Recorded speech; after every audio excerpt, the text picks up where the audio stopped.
Welcome to Growth Leaders, where leadership meets innovation. Today, we're thrilled to have Matt Lee, the Chief Delivery Officer at Amdaris, as our esteemed guest. With a stellar track record in navigating the ever-evolving landscape of technology and leadership, Matt brings a wealth of experience and insight to the table.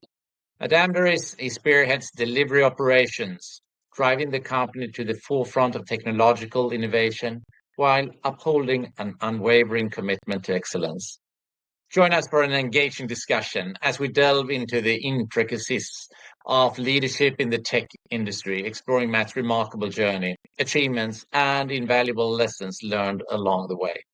Get ready to be inspired and empowered by Matt's unique perspective on leading in a tech-centric world.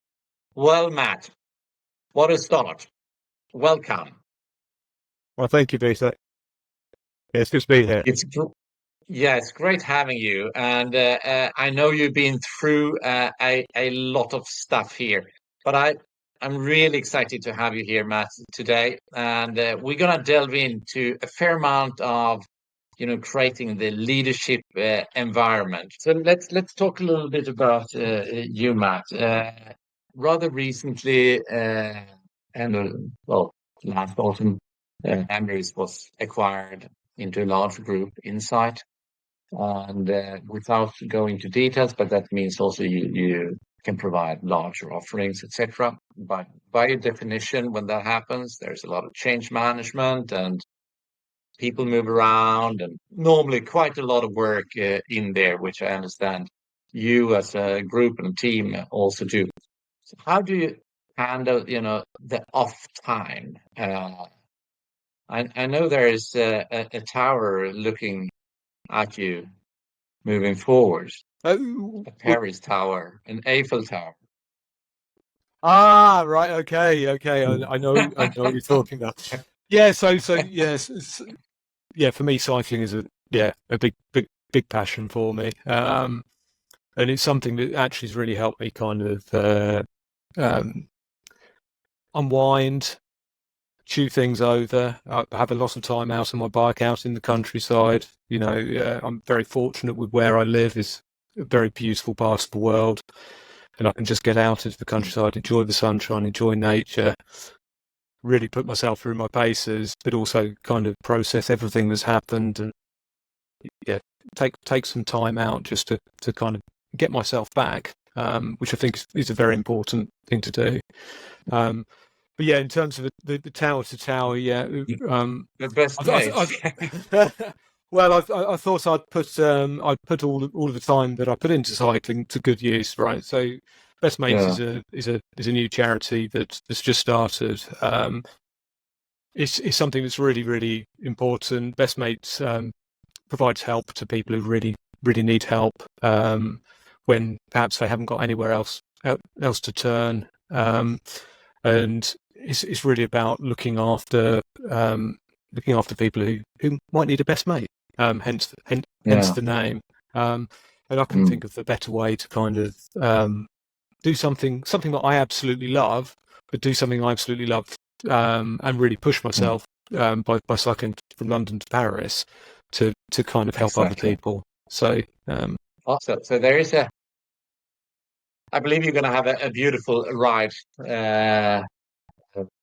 to Paris. I'm also a vivid biker, and I'm going to jump into actually one of the questions directly. Is being a leader in the tech industry, and as you have evolved now, you're spearheading the total delivery operations. You have outsourcing and all those things. When you look at leadership skills today, handling outsourcing, handling tech-driven development, the customer interaction, what is needed as a leader, to keep it all together?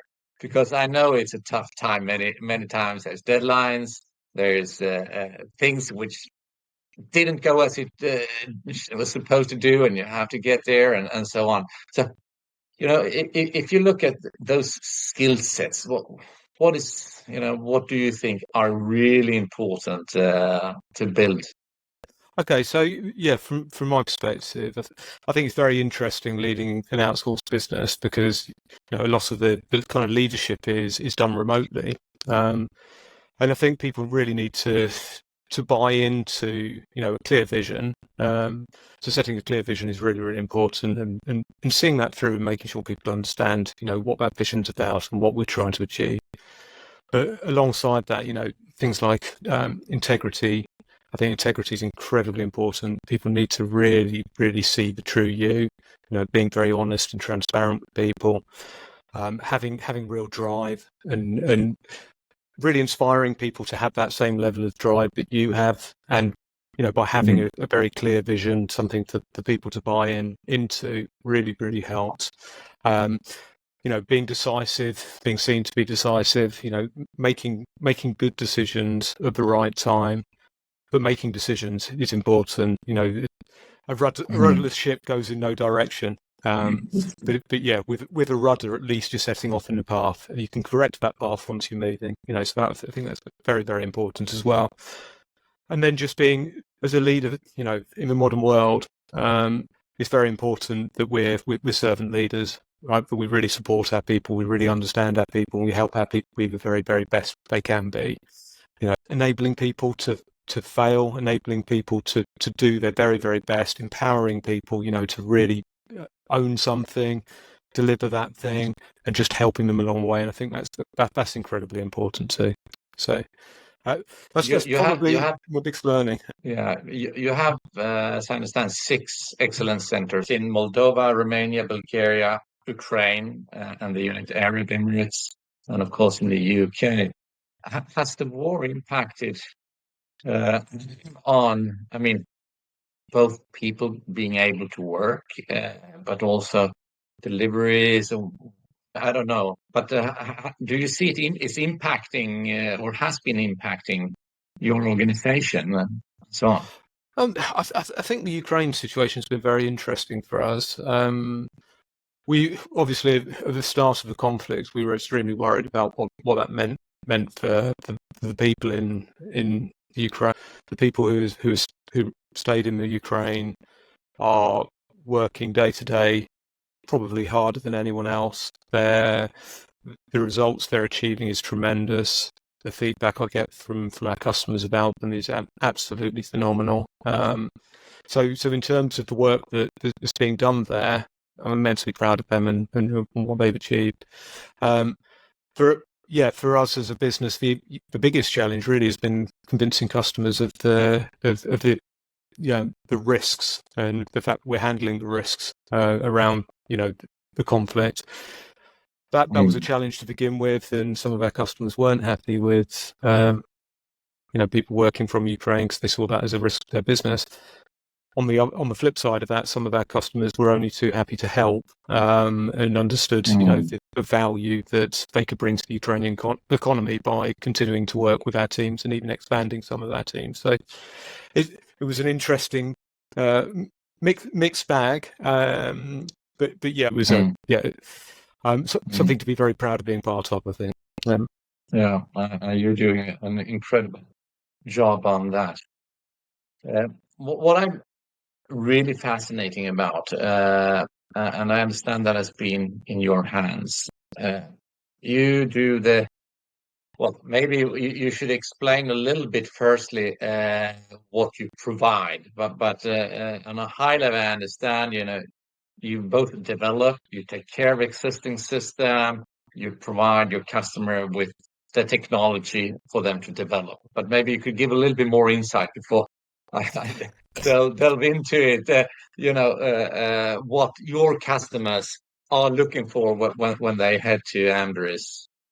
Yeah, I guess the main thing that our customers look for is help. So help with their kind of technology challenges, particularly around software development or software maintenance. What we provide are very, very highly skilled teams who we assemble based on customer requirements, so customer culture, technology requirements, and we assemble teams that are highly cohesive, that we know are going to work very effectively together but also together with our customers. We work in partnership with our customers to help them deliver, their software requirements and their software outcomes. We're involved in all sorts of things, big digital transformation projects. We're also involved in helping startups, with various start of their journey. We've had long relationships with startups that become scale-ups, that become bigger organizations, and we continue to work with them. We look after, legacy applications that have been developed by other people, and we continue to evolve those and maintain them and grow them into better things. And the other thing that we do is work with our customers on a strategic basis, so helping them shape their thoughts and their ideas and turn those into realities. And one of the clue, I happened to be a long time ago, but also running some outsourcing business in Sweden. And one of the clues here is, of course, the quality, what you deliver. And what I'm highly impressed of is you measure net promotion score. And when you took off here, it was fairly low on the 30 level. And today it's 80, 85 level, which is excellence. And as I understand, to achieve that, you really have to get the organization to understand what this is all about. How did you approach this issue, which today is, of course, a competitive advantage for you in all your team? So it was about changing culture, really. So when I first came into the business, we didn't actually measure NPS. We used to have service reviews of our customers, and we used to take some feedback and act on that feedback, but we didn't have any particular method. So one of the first things that I was able to introduce to the business was a bit more method around NPS and gathering data. But measuring's only a very small part of the challenge. So getting the teams to really adopt that client-centric way of working. And this isn't to say the client wasn't always important to the teams, but to really, really understand what it is that means that, it's important for our customers and the challenges they're seeing, but not be afraid of those challenges. So the main thing I think that has contributed to the great success with NPS, and I'm proud to say that we've gone even higher. Our current NPS is at 88. The excellent outcomes, and that's the important thing, is for everyone to really lean into customer challenges, not be afraid of bad news. In fact, we want bad news. We want to hear, what's going wrong with in our client engagement, so that we can fix it, improve, adopt that across all of our engagement, and just keep raising the bar and raising the bar and raising the bar. And it's that approach, and that kind of fearless approach to understanding challenges, issues, and all of those sorts of things that I've been able to bake into the team with my team's help, has really helped us achieve that excellence. Isn't there a very important piece here, which is called communication? Then I'm talking really the customer communication, because there's an old saying that if you have a problem and you can actually fix that problem, you will have a more satisfied customer than went straight from the first time, because it's really the perception. Well, these are guys and girls who really take care of me, because people do expect that could be a problem when we are talking about IT as such. But does your team also then connect directly with the customers and have that communication?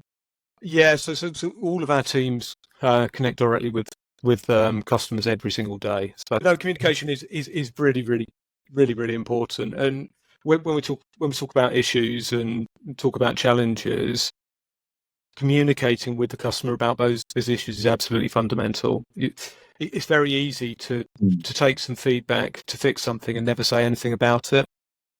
And customers need to know that you're leaning into something. They need to know that you've got something. They need to know that you're really, doing everything you can to fix something. And then when you fixed it, you fixed it. This is how you fixed it. And communication is absolutely key. Absolutely key. Yeah. So you have something, and I don't know if that is confidential or not, if it's so, but you've created something called a scalable target operating model for your teams. Um, what does that mean? Because not only have you gone from an NPS of 30 to 88, it's looking to the 90, but at the same time, you have doubled the revenue and the growth. So, that makes an even higher complexity in this. And I understand you're working on models here. So what does that mean? Oh, In so yeah, it was a very deliberate thing that we did. So we've always been a very ambitious business. Our founders have always had huge ambitions to grow the business from the organisation that I joined, which was around about 150 people, to something much bigger. What we didn't realise was that we were going to have quite the level of success that we did. Having said that, we always looked ahead to scale the business in a way that we could cope with hypergrowth, which is where we ended up a couple of years ago. So one of the things that I was tasked with was creating this scalable model so that we could scale the delivery teams really quickly to keep pace with demand. The worst thing that could have happened to us on the journey would have been not being able to scale, hitting a certain point, and then everything breaking. So I'm really pleased to say the way in which we've put the organisation together, and the way in which our target operating model works has really enabled us to scale those teams across the multiple locations, and not only keep delivering excellence, but improve the level of excellence that we've delivered. So that scalable target operating model is all about enabling us to deliver results in a hypergrowth environment, which as you know. but that must mean that you have foresee quite a lot on recruitment and getting them on board and so on, and maybe have that in each of the centers, etc. Yes. So yeah, in terms of the model, what we built is a platform. So, and the platform extends across multiple centres. We have recruitment engines in each of our centres, but those recruitment engines are part of the overall whole. Mm, And it's the same for every part of the business. Whether it's our people teams, whether it's our delivery teams, whether it's our recruitment teams, our technology teams. The whole model is designed to scale across multiple centres, but also for those centres to grow as well. And mm, without going into too much detail of the secret sauce, that that's the fundamental. It's about creating these mm, building blocks, but the building blocks can get much bigger and can go into mm. many locations without causing us any pain as a business. Okay, that's good. Uh, One of the keys in this model has to be the framework you're building also, to accelerate your leadership people. I mean, you have team leaders, you have uh, center leaders, or whatever you call them. And how do you bring them to the next step and get them grasping, how to lead people, how to evolve constantly? What is your thinking around all this? And because clearly they have to be on top on technology and what's happening there, and drive those questions, but you know, keeping the people, their employees, then it's up to the leaders. Yeah, so we've got quite a well-structured kind of training program. So we have classroom training courses that have been run to kind of grow our next generation of leaders. We've got training that supports our existing leaders, again, classroom-based training that really gives people the toolkits they need. That's also backed up by kind of online training that we have through various different platforms that we have. but more than that, we reinforce all of that with we have an approach called guilds, which are our centres of excellence, really. And we have a leadership guild for any aspiring leader in the business. And the leadership guild puts on talks and various other things to kind of really engage leaders in the latest ways of thinking, things that they might not have been exposed to so far in their career. But it also gives people the opportunity to kind of share their ideas and their thoughts. And, you know, people like myself are invited to do various activities around that leadership guild to kind of inspire people and provide some kind of benefit of our experience and what have you. But it's all part of the big ecosystem that is aimed to really grow our leadership capability as a business, and really support people through that journey. Because when you're a first-time leader, you need some tools in your kit bag. There's lots of situations you come across that you've never come across before, you know, and having some things in the kit bag and some people to talk to. Mentors as well is another thing we do in the business. So we have a mentoring scheme.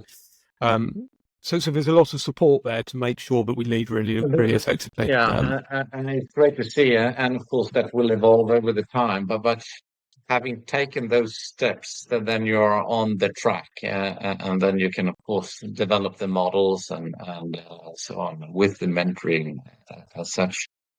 So that is a great thing. Just to make one complexity further on this, because as people can listen into this, I mean, there is quite a few things which are relevant for any company delivering services. The outsourcing is one on top. Outsourcing as such, we have a lot of AI moving in, and we know that in many places coding can be improved sometimes up to 10 times faster. And of course, that depends on what type of code it is, and if it's custom code or if it's through the tools. How is your thinking on the AI implementation to actually, especially, you know, driving a new application and so on to customers?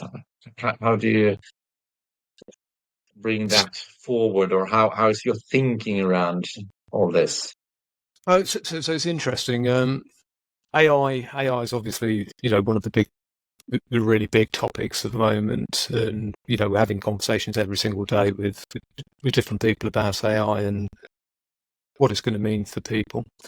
But the main thing I see is that it's going to bring a lot of benefit for not only for our customers but also for our technologists in terms of how much output people can start to generate. So I think it's going to be a real step change in terms of the productivity that you know, everyone can benefit from.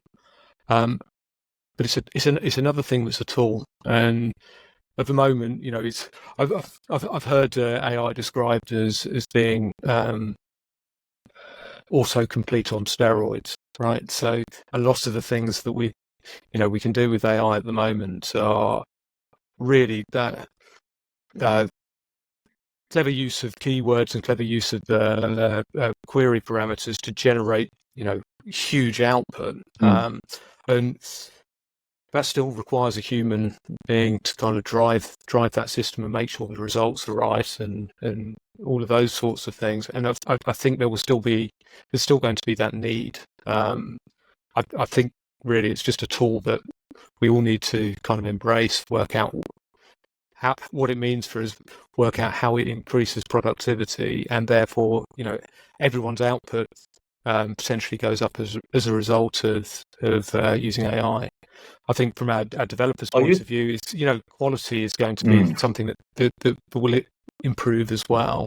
Are you setting up specific teams to work with these questions? Because I would imagine it'll be a demand. You know, we're talking about customer service. We talk about, of course, for your own sake in coding, where you can hear everything from people. Yeah, it's going to move back a little bit from, but on the other side, the clue here is to really understand what comes out if it's valid. So you nearly need to have a higher level, but on a different ground. It's not maybe always on the coding, but actually what comes out. So there Yes. must be a shift in competencies here, where and how they're used. And my question here is really, do you approach this with a target team and say, okay, here's where we're going to learn everything about it and start to generate, and then we can spread that out? So how do you grow that skill set? So we've got various kind of innovation teams who are looking at various different aspects of AI and what benefits they could bring to us. Our teams themselves are adopting various AI tools and techniques and things, albeit only when customers are comfortable with us doing that. There are some risks associated with adoption of AI. Starting to put confidential information into ChatGPT, for instance, may not be something that people want us to do. So we have to be very, very mindful of all of those sorts of challenges. But we are starting to adopt those tools and experimenting. And a lot of the way in which we work as a business is about experimenting, innovation, failing fast, learning the lessons, adopting what works, and then moving forward. So that's very much part of our approach. On the customer side of things, we're already working with customers on various AI solutions. We've got a product that we're selling to some of our customers, which starts with a proof of concept, and that proof of concept just demonstrates, for a very small use case within their business, what we can achieve with AI to help them move forwards. So there's lots of kind of experimentation going on, and quite where we'll land, who knows? I think the industry is really in that place at the moment where no one knows exactly where we're going to end up. But I think we all have to embrace the change. We're technologists. Change happens every single day. It's just part of who we are, and it does. What we do next. Yeah, that's great. I think it's been great talking to you, Matt. You have so many insights and exciting things. You're very clear in your thinking and what you're doing. I'm really happy to have you on the Growth Leaders podcast. So thank you so much, Matt. No, thank you for having me. It's been great. Really good. Yes.